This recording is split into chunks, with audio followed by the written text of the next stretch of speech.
بسم الله الرحمن الرحيم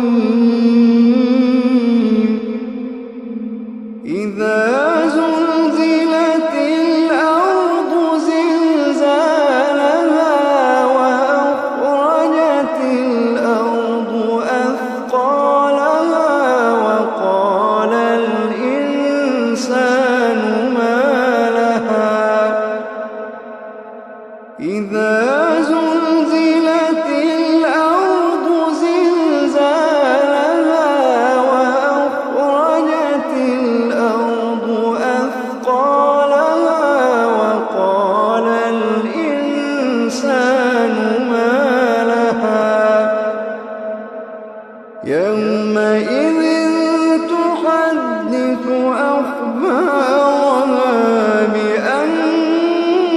ربك أوحى لها يومئذ يصدر الناس أشتاتا ليروا أعمالهم فمن يعمل مثقال